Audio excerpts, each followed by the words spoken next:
बेटा अस्सलाम वालेकुम।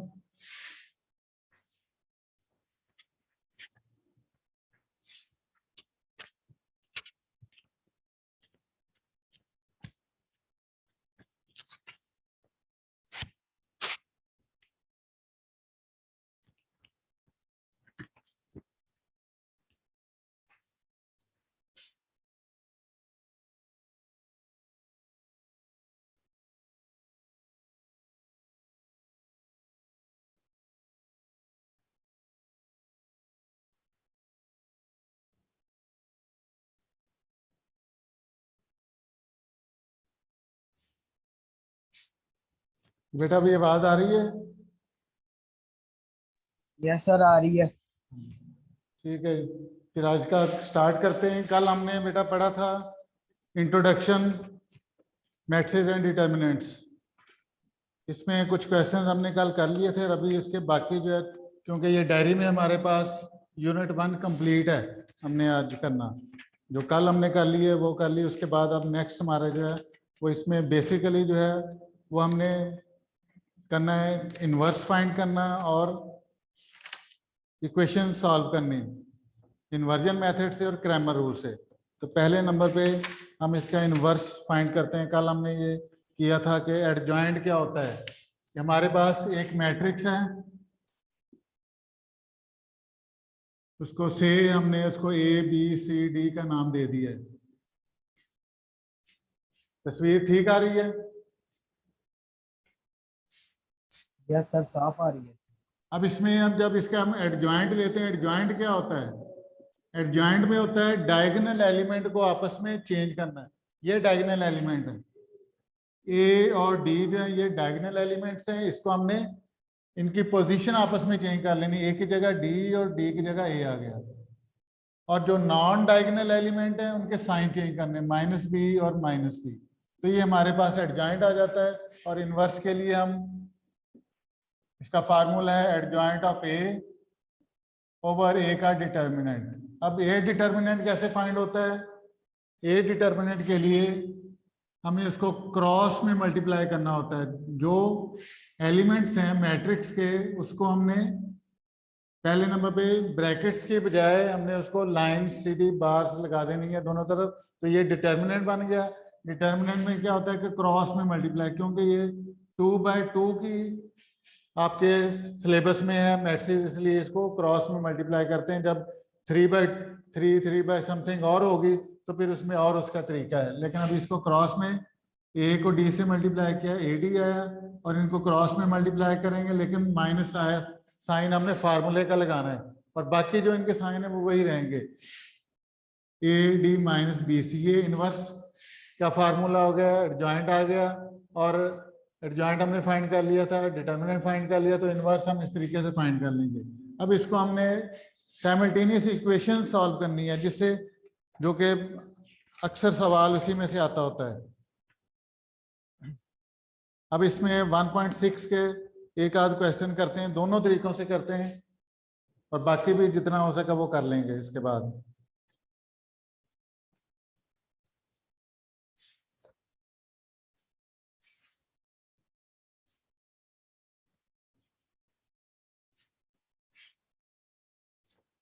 अब इसमें सपोज कोई क्वेश्चन हम ले लेते हैं, 3x - 2y equals -6, 5x - 2y equal to -10।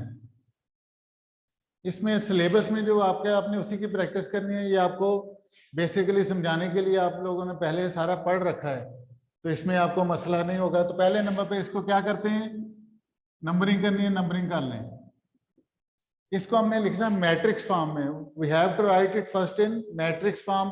Matrix form में क्या होता है, पहले एक्स के कोएफिशिएंट्स, पहली में 3 है, दूसरी में 5 है। एक्स के कोएफिशिएंट ऊपर नीचे हमने लिख लिए। इसी तरह y के कोएफिशिएंट ऊपर नीचे लिखेंगे, -2 और -2। तो ये आपके कोएफिशिएंट्स मैट्रिक्स फॉर्म में आ गए। और पहले हमने x लिखा तो पहले x लिखेंगे और नीचे y लिख लेंगे। पहले हमने x के कोएफिशिएंट लिखे तो x ऊपर, बाद में y के लिखें तो y इधर नीचे। अगर पहले y के लिखेंगे तो y ऊपर और x नीचे आएगा। और राइट साइड पे हमारे पास -6 और -10 ये दोनों जो इक्वेशंस हैं उन जिसके इक्वल थे वो हमारे पास बी आ गया। अब ये इसको हम क्या कहेंगे, ये ए मैट्रिक्स है, क्योंकि ये हमने फाइंड करना है, इसको एक्स नाम दे देते हैं और इसको बी नाम दे लेते हैं। ए एक्स इक्वल बी, जब हमने एक्स फाइंड करना है तो ए राइट साइड पे ले जाना पड़ेगा, राइट साइड पे जाने का मतलब है इनवर्स हो जाएगा। ठीक हो गया। अब इनवर्स हमने फाइंड करना है, इनवर्स का फार्मूला भी हमने पिछले पेज पे किया है कि इनवर्स क्या होता है, adjoint of A over A determinant. सबसे पहले ए डिटर्मिनेंट से हमने उसको देखना है कि हम उसको सॉल्व कर भी सकते हैं कि नहीं, कि अगर जीरो आ जाए तो वो सिंगुलर हो जाता है, अगर जीरो नहीं आएगा फिर सॉल्व कर सकते हैं। तो इसको ए डिटर्मिनेंट पहले फाइंड करेंगे। 3 - 2 5 - 2, इसको मल्टीप्लाई करेंगे क्रॉस में, 3 मल्टीप्लाई बाय -2, फिर माइनस फार्मूले का 5 मल्टीप्लाई बाय -2, 3 - 2 और 5 - 2, 3 - 2 कितना हो गया, -6, माइनस माइनस प्लस 2 5 10, तो 10 - 6 = 4। तो ये क्या हो गया, non singular, not equal to 0, non singular. अगर 0 हो जाए तो फिर क्या होता है कि इसको हम सॉल्व नहीं कर सकते। डिवाइड में जब 0 आ जाए तो इसका मतलब क्या है कि वो अनडिफाइंड हो जाता है, इसलिए हमने उसको 0 वाले को सॉल्व नहीं करना, वो वैसे कह देना कि अनसॉल्वेबल, उसको सॉल्व नहीं किया जा सकता है। अब पहले हम कर रहे हैं इन्वर्जन मेथड। तो पहले क्या होगा, inverse adjoint of A over A का डिटर्मिनेंट। एडजॉइंट हमने क्या करना है, इनके आपस में जगह चेंज करनी है। 3 और -2 आपस में जगह चेंज करके, -2 इधर ऊपर आ गया, 3 इधर आ गया, और इन दोनों के साइन चेंज करने हैं, +2 और -5। इसको डिवाइड करना है किससे, ए डिटर्मिनेंट से, 4 से डिवाइड करना है। अब इसको आपने ऐसे लिख लेना, लेकिन डिवाइड नहीं करना, 1/4 ऐसे लिख लेना है। इसमें ये रीजन है कि जब हमने इसको मल्टीप्लाई करना है, क्योंकि ये 4 से सारे डिविजिबल नहीं है, जब डिविजिबल नहीं है तो इट मीन्स कि ये जो है वो फ्रैक्शन में आपका आंसर आना है। फ्रैक्शन में जब आंसर आएगा तो फिर पॉसिबल नहीं होगा सॉल्व करना। बेटा सबकी अटेंडेंस बाद में मैंने ये मार्क करनी है, इसलिए कोई छोड़ के ना जाए क्लास।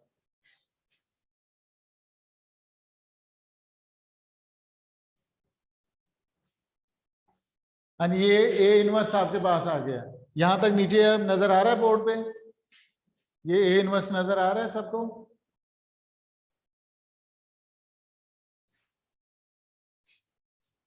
जी बेटा बताएं, नजर आ रहा है?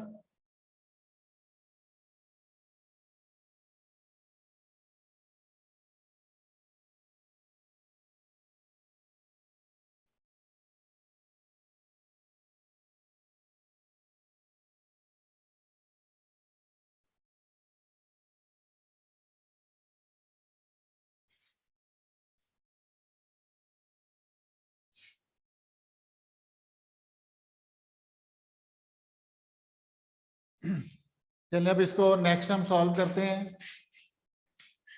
ये हमारे पास क्या आ गया था, ए इनवर्स।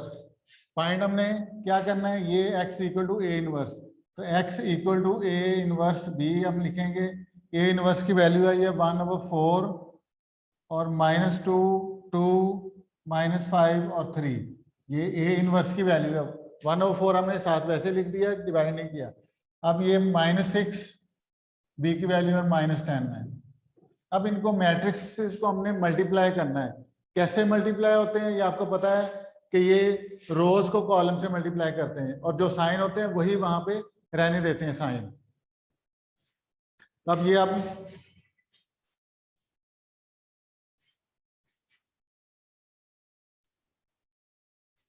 बेटा इधर तवज्जो दें, बाकी कोई और काम ना करें। अब इनको क्रॉस में मल्टीप्लाई करें, इसको रोज को कॉलम से मल्टीप्लाई करें, तो -2 मल्टीप्लाई बाय -6 और +2 मल्टीप्लाई बाय -10।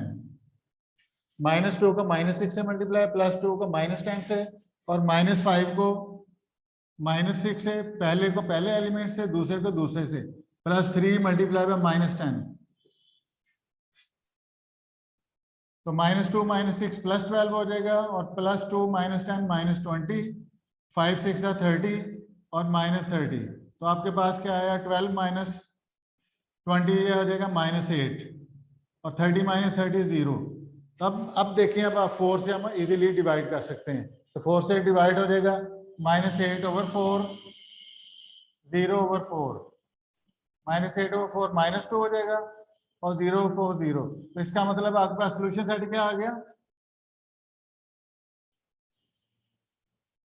-2 x की वैल्यू फिर 0 और इसको स्मॉल ब्रैकेट्स में भी लिखना है क्योंकि ये x और y की शक्ल में अगर दोनों x ही होते तो फिर जरूरत नहीं थी इसकी।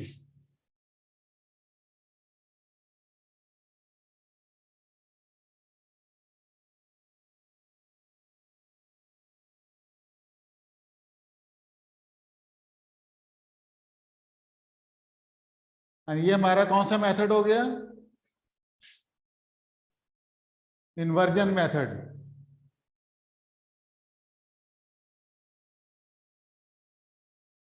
अभी इसके बारे में कोई क्वेश्चन किसी का? हाँ जी बताएं कोई क्वेश्चन किसी का?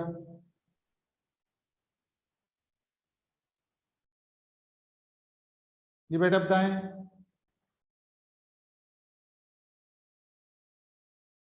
आवाज आ रही है ठीक?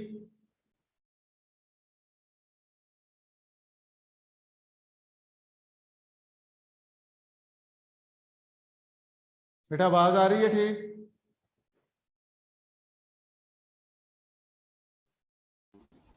जी सर आ रही है। अच्छा ठीक है। अच्छा इसमें ये सामने बोर्ड भी सही नजर आ रहा है नीचे तक जो सॉल्व किया हुआ? जी सर। अच्छा अब इसका ये कौन सा मेथड हमने यूज किया है? ये मेथड है इन्वर्जन मेथड। अब रह गई बात क्रैमर्स रूल की। अब इसको क्रैमर रूल से भी हमने सॉल्व करना है। अभी ये आज आपका चैप्टर जो है वो रिवीजन इसके कंप्लीट है। कल को इसमें से टेस्ट मैंने करवाना है आपसे, तो इसलिए ये ध्यान से ये कर लें। यहां तक ये ऐसे रहेगा, ए डिटर्मिनेंट भी आपने फाइंड करना है, वो भी वैसे रहेगा। यहां से इसकी चेंजिंग आएगी क्रैमर रूल के लिए। क्रैमर रूल के लिए मुख्तलिफ हम यहाँ टर्म्स लिखते हैं। जैसे कि हमने x फाइंड करना है तो उसके लिए हम लिख देते हैं ax का डिटर्मिनेंट ओवर a डिटर्मिनेंट, और y फाइंड करना है ay का डिटर्मिनेंट ओवर a डिटर्मिनेंट। ठीक है, ax क्या होना है? ax होता है कि x के कोएफिशिएंट, ये x के कोएफिशिएंट है 3 और 5, इसकी जगह पे आप ये b की वैल्यू लिखते हैं -6 -10 इसकी जगह पे आ गया, और दूसरे एज इट इज रहेंगे, सिर्फ x के ही चेंज होंगे b वाले के साथ। जब हम ए वाई फाइंड करेंगे तो y वाले चेंज होंगे b वाले के साथ, और बाकी एज इट इज रहेगा। पहले ax सॉल्व करते हैं। ax का डिटर्मिनेंट क्या होगा? क्रॉस में मल्टीप्लाई है -6 -2, फिर माइनस फार्मूले का -16 और -2, -6 -2 +12 और ये -32। 12 -32 कितना होता है? -20। तो ax आपके पास -20 आ गया। अब रह गई बात ay की। ay क्या होगा? जब आपने y के जो कोएफिशिएंट है, ये -2 और -2 y के कोएफिशिएंट, इनकी जगह पे वो -6 -10 आ रहा है, और पहले वाले वैसे रहेंगे 3 5। अब जब आपने x वाला फाइंड करना है तो x के चेंज करके उसकी जगह b लिखना है, y वैसे रहेगा। जब y वाले लेना है तो y की जगह चेंज करना है और x वैसे रहेगा, 3 5 वैसे देखने रह गया। अब इसको क्रॉस में मल्टीप्लाई, 3 -10 और -5 -6, 3 -10 -30 और -5 -6 +6 हो गया। -30 +6 कितना होता है? -24। अब इसका हमने जब फाइंड करना है, x फाइंड करना है, x हो जाएगा ax ओवर a। ax हमारे पास निकला है -20। अब यहाँ पे ये गौर नहीं किया आपने, 5 6 30, -30 +30, ये हमारे पास 0 आना है, क्योंकि मेरे जहन में वो पिछला था कि यहाँ के y की वैल्यू 0 आई थी, इसलिए गौर करके अब ये सही कर दिया इसको। -20 और ये है 4 +12 और -32 -20 आ गया था, -24 -5, और y क्या आ जाएगा, ए वाई ओवर ए का डिटर्मिनेंट। ए वाई हमारे पास कितना, 0/4, 0 हमारा आंसर आ गया। तो सोल्यूशन साइड में -5 और 0 आपके पास आ गया।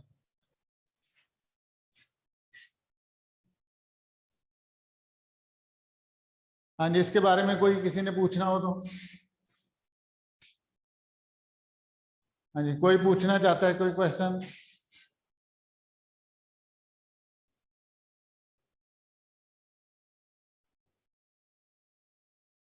जी बेटा तूबा, कोई? नहीं सर। अच्छा ठीक है। अब ये हमने दोनों मेथड से कर लिया है। अब यहाँ पर ये जो हमारे क्वेश्चन है स्टेटमेंट्स वाले, इनकी तरफ थोड़ा सा गौर कर लेते हैं कि स्टेटमेंट्स में आए तो क्या हमने करना है,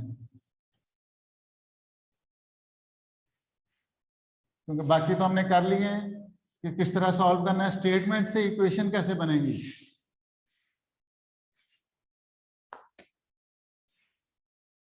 अब जैसे क्वेश्चन नंबर 2 हम देखते हैं, सिलेबस में हमारे 2, 3 और 4 में से कौन कौन से हैं? निशान लगे हुए हैं किसी के पास? 1.6 में स्टेटमेंट वाले क्वेश्चन कौन कौन से हैं? चलें क्वेश्चन नंबर 3 में करता हूं,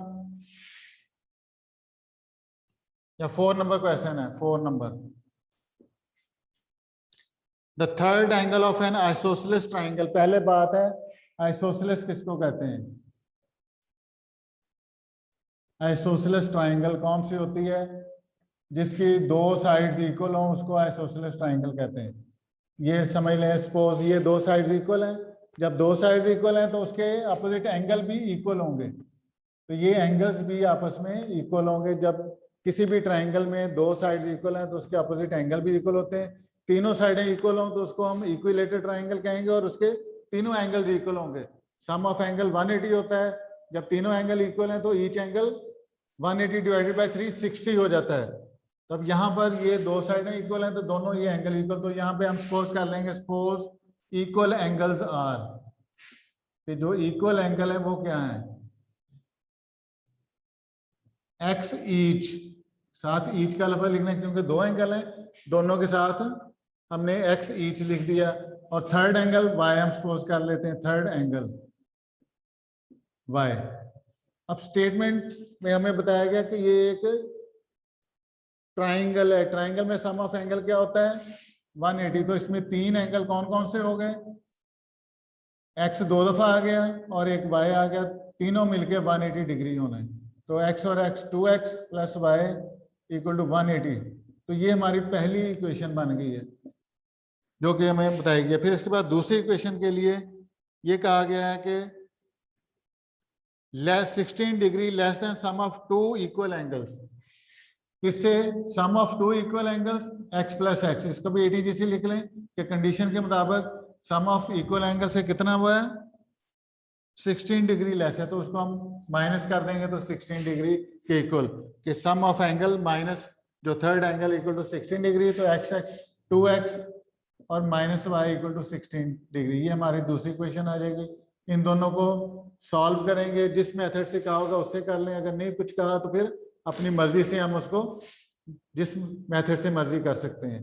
अभी इसके बारे में कोई अगर किसी ने पूछना है तो वो पूछ सकता है। जी बेटा शाबाश, कोई है किसी को मसला तो पूछ सकता है।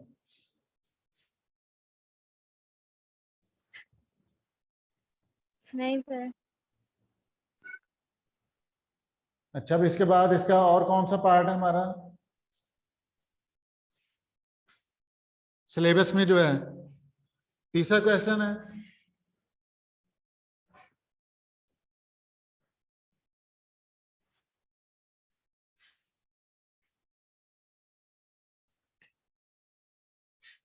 तीसरे की स्टेटमेंट देखें जरा क्या लिखी हुई है। 2 sides of a rectangle differ by 3.5। अब रेक्टेंगल क्या होती है,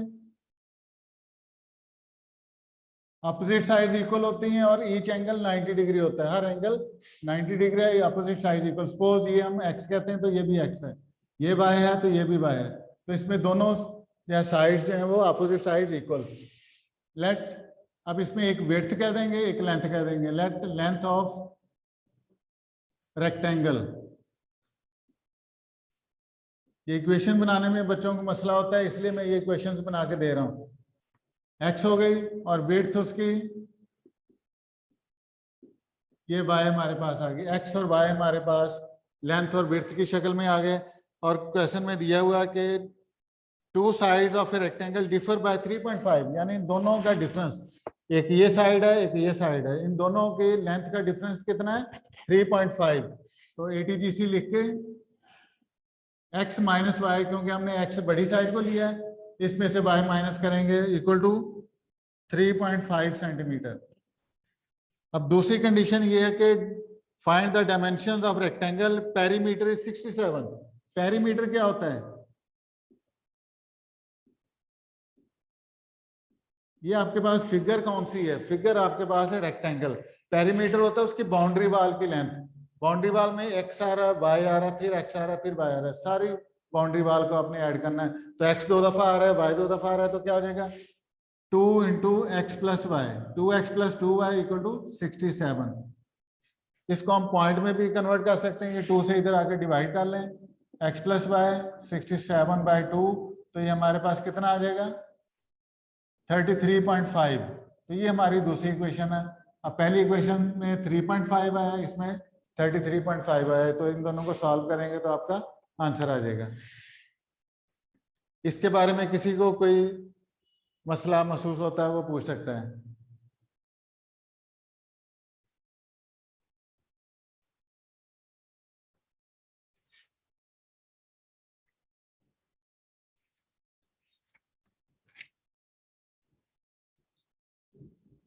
आगे रिव्यू में हम फिर चलते हैं। रिव्यू में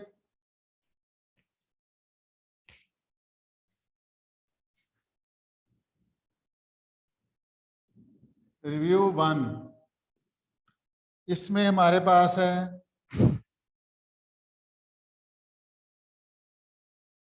find the value of x। Question number 5, x find करें। ये कैपिटल में लिखा हुआ है x, इसका मतलब है ये आपकी मैट्रिक्स है। अगर स्मॉल में लिखा होता तो वो उसके एलिमेंट्स होने थे अंदर वाले, जिसको एंट्रीज भी कहते हैं। 2 1 3 -3 मैट्रिक्स प्लस x 4 -2 -1 -2। तो ये हमारे पास एक इक्वेशन है मैट्रिक्स की, इसमें से x फाइंड करना है। तो x के साथ जैसे हम इक्वेशन में करते हैं कि x के साथ जो भी टर्म आए उसको हमने राइट साइड पे ले जाना है। x के साथ ये आ रहा है तो इसको दूसरी साइड जाके क्या हो जाएगा, साइन इसके चेंज हो जाएंगे। माइनस है तो प्लस हो जाएगा, प्लस है तो माइनस हो जाएगा। अभी हम इसको माइनस लिख के 2 1 3 -3 हमने लिख दिया। ये पूरी की पूरी मैट्रिक्स राइट साइड पे चली गई। तो 2 1 3 -3 है। अब इसको माइनस करेंगे 4 -2, इसके बाद -2 -1, फिर -1 -3 और -2, ये माइनस प्लस में चेंज हो जाएगा, -2 +3। तो ये हमारे पास सिंप्लीफाई होके जो बनती है मैट्रिक्स वो क्या है 4 -2 2 -2 -1 -3, ये -4 और ये 1, ये हमारा इसका आंसर हो जाएगा। तो इस तरीके से हमने ये इक्वेशन सॉल्व कर ली है।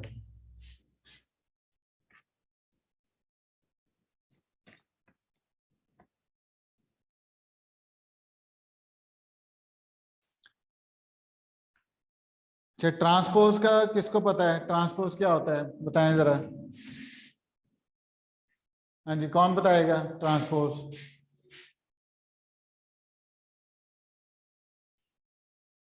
Sir, changing of rows into columns and columns into rows. हाँ जी, शाबाश। रोज को कॉलम में कर लें या कॉलम्स को रो में कर दें, जो नेट आंसर आता है वो ट्रांसपोज ही होता है।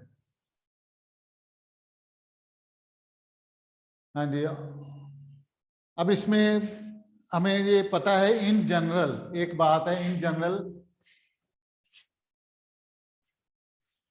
इन जनरल देखेंगे दो मैट्रिक्स आपके पास हैं, तो ये A B equal to B A नहीं होता। इन जनरल क्या होता है, मैट्रिसेस में A B not equal to B A होता है। लेकिन हम अगर शक्ल में देखें, वैसे हम काउंटिंग में 2 मल्टीप्लाई बाय 3 6, 3 मल्टीप्लाई बाय 2 6 होता है, लेकिन जब मैट्रिक्स की बारी आती है तो ये इक्वल नहीं होता। तो जैसे यहाँ पे एक क्वेश्चन है, उसमें दिया हुआ है ए आपके पास है 0 1 2 -3,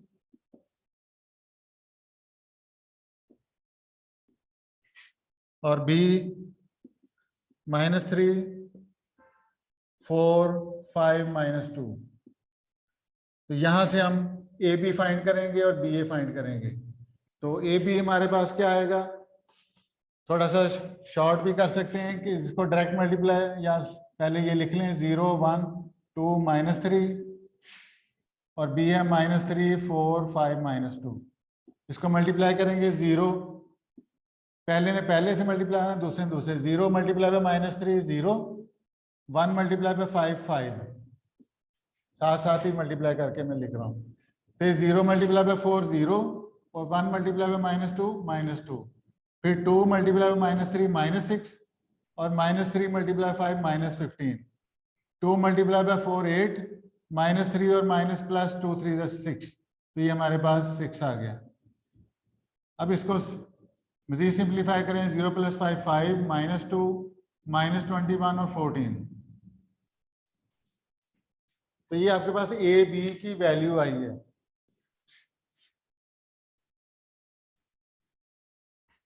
इसके बाद हम बी ए फाइंड करेंगे। बी ए में क्या होगा, पहले बी मैट्रिक्स आ जाएगी, -3 4 5 -2, और ए है 0 1 2 -3। अब इसको मल्टीप्लाई करते हैं, -3 मल्टीप्लाई बाय 0 0 हो जाएगा, 4 मल्टीप्लाई बाय 2 8 हो जाएगा। यानी हमने पहले एलिमेंट को पहले से, दूसरे को दूसरे से ही करना है।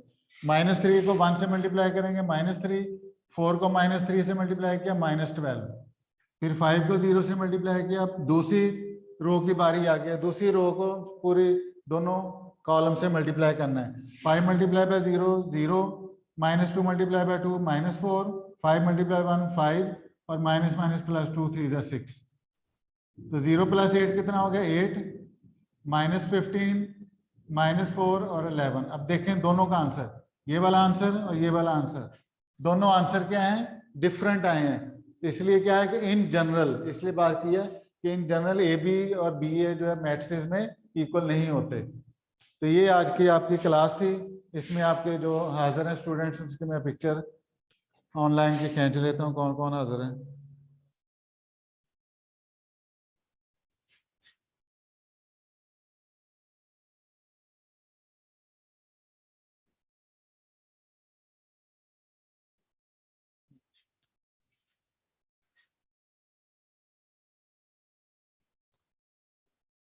जी बेटा, आज के टॉपिक है, किसी को कोई क्वेश्चन पूछना हो? No, sir. चलें, आज के लिए इतना ही काफ़ी है। कल को टेस्ट छोटा मोटा होगा, वो आपने करना है, और कोई चैप्टर में से पूछना होगा दोबारा पूछ सकते हैं। ठीक है, ओके, अल्लाह हाफिज़। अल्लाह हाफिज़।